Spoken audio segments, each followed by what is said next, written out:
empowering you to live a life fully charged. This is 7,000 Volts, Living an Electrified Life with L.J. Tucker.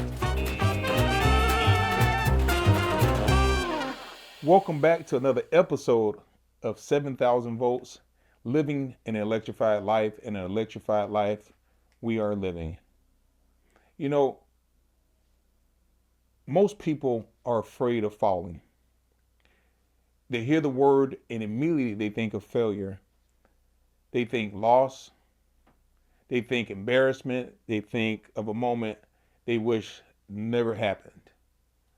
Speaking of a moment that never happened, I recall my freshman year in high school. I got transferred to Dunedin High School. There's a certain time of day that everybody came to the gym and they hung out. We'll be playing basketball. We have dunk contests. And I was pretty good at 6'1", 6'2" at the time. But that day just wasn't my day. Anyway, the gym is full of about 100, 200 kids. And it's my turn to do my dunk. So I dribbled the ball. Then I took off full speed. I rimped it back. And I didn't jump high enough. And I got hung on the rim. The ball hit the front of the rim. And I fell neck first on the ground. Man, when people start laughing and falling, rolling over off the floor laughing, talking about an embarrassing moment, I was lost for words. And that was one of the very most embarrassing moments, especially of my high school life. You know, but failing isn't the problem. It's resisting the fall is. And before every rise, there are always a fall. No collapse, no destruction, a release. You don't fall apart. You fall into alignment.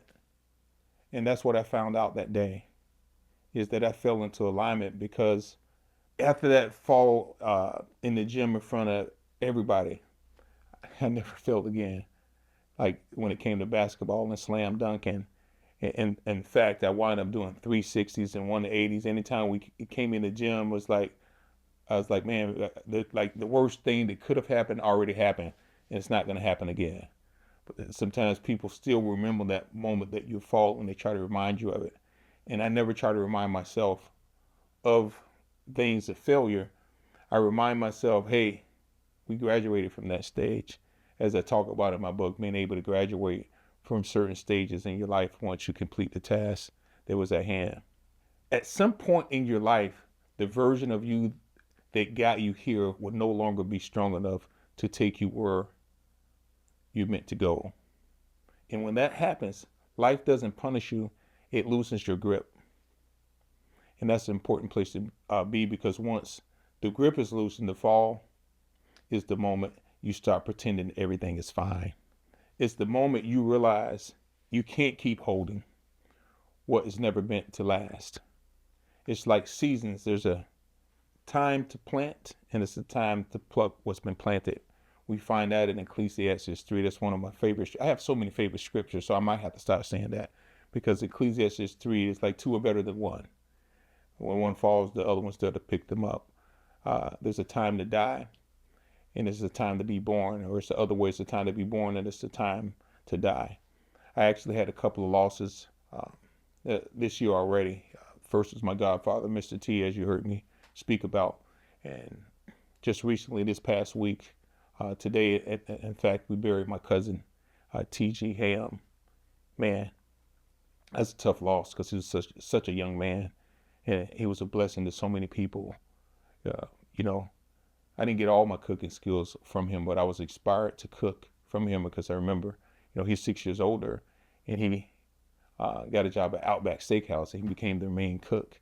And so he would always be grilling. He would be grilling at all the family functions and barbecues and stuff. I'm like, man, I'm going to be able to work that grill one day. Inspired by my cousin, T.G. Ham. He touched so many lives. His presence was felt.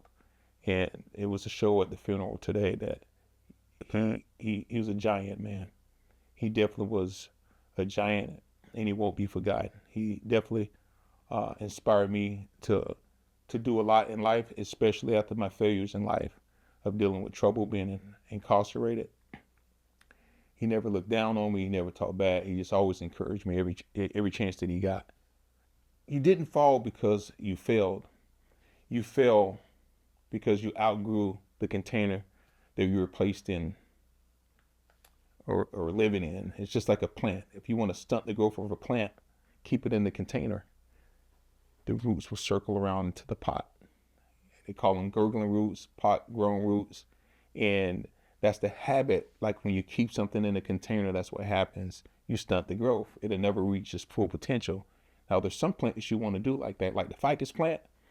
I remember a customer, she had this plant. She's like, where should I plant this tree in the yard? I got it from my grandfather or great uncle. I don't remember which, but I remember telling this. I said, you leave that tree right in the pot where it's at. And she's like, why? I said, because it's a ficus tree. It'll take over your whole yard and it'll become a nuisance because you don't have the space for it. But a ficus tree is known for its many roots. Well, she didn't take my advice, and that's okay. That was her right. I'm not condoning or condemning her for it. But she did call me back 2.5 years later and asked me to come get this tree out of her yard because it destroyed the entire yard. The root system was massive, and it just became a nuisance to her. I tried to warn her, but hey, that's all you can do. It's just like today with this message, I'm trying to warn people. If you feel like you're not where you're at, or you're failing and you're afraid of failure, this message is simply to encourage you not to continue to make the same mistakes and learn from the ones that you had. Your habits couldn't hold you anymore. They just can't. Your relationships couldn't stretch you anymore. Your identity couldn't sustain the calling you anymore. So something had to give. And what gave was you. And when you give, it's not weakness and surrender. We don't talk enough about surrender because surrender sounds like we're quitting. But surrender isn't giving up. Surrender is letting go of what you were never meant to carry. Like burdens are never meant to carry. You know, it's funny when I have people laugh, like, oh man, you guys got all this fancy equipment. I'm from the old school and I like it doing. I'm like, okay, you can continue doing it the hard way. But wisdom tells me that as I age, as I get older, my body's not going to do the same things it used to do when I was 20. In fact, me and the boys went last weekend to meet up with a couple of their cousins, Josiah and Joseph, and their dad, Randall. So originally it just was supposed to be the 4 kids playing together, but it turned into a 3-on-3 basketball game. Man, did we have a blast. I was sore for a few days after because I'm not used to running like I used to when I was in my 20s, especially on the basketball court. It doesn't matter who won the game. I won't embarrass anybody or be embarrassed. It doesn't matter who won. But Randall couldn't walk for a couple of days. He said, man, we had to make a cane. It was funny. I guess if we played more, it wouldn't hurt so bad. So we'll see what the next venture brings. The point that I'm making is, at some point, you're not gonna you have to surrender that. Hey, listen, I'm not young as I used to be. So that's some common sense stuff. If that wasn't the case, Michael Jordan would still be playing basketball, and Tom Brady will still be playing football. So remember, surrender is letting go of what you were never meant to carry. Like, first of all, football, to me, I love the sport, but your body's not meant to take those hits day in and day out. And for people to do it as long as they do, hey, that's on them. You weren't built to carry fear forever. You weren't built to carry false expectations forever. You weren't built to carry someone else's version of success forever. It's preparation. Like falling in the gym in high school my freshman year, boy, it was embarrassing. But it made me want to do better. It made me want to be a better basketball player when I played and when I was in front of a crowd of people trying to show off dunking. I was more prepared than I was the first time I faced the crowd of my peers showing off a basketball. Before clarity comes confusion. Before purpose comes pressure. Before peace comes surrender. Every meaningful transformation has a moment where you say, I don't know who I am anymore. And that moment is not the end. It's the doorway. Somebody open the door and close it one time. That's what I'm talking about. It's the doorway. because you can't become who you're meant to be while clinging on to who you were. I know you got that uncle or that cousin or that person, man, boy, back in my day, I used to do this and I used to do that. And they still dressing with attire from 30 or 40 years ago. So that's just to put it in context of, we all know somebody that's living in yesterday and they won't let go of the past. The falling is not about fixing your life. It's about releasing control long enough for alignment to take over. You're not behind. You're not broken, my friends. And you're not failing. You're falling forward. And over the next few episodes, we're going to slow this process down. We're going to sit still. We're going to see clearly. We're going to write deliberately. We're going to read daily. And we're going to live intentionally. But it starts here with permission. Permission to stop holding. Permission to stop forcing. Permission to trust the fall. I release who I was. I trust this fall. I'm not losing ground. I'm being positioned. Welcome to the fallen.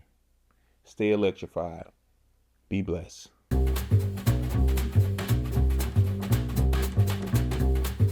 This has been 7,000 Volts, Living an Electrified Life, available on YouTube and your favorite podcast app. If you enjoyed the show, don't forget to like, comment, share, and subscribe. For more information, visit us on the web at ljtucker.com. Remember, stay electrified.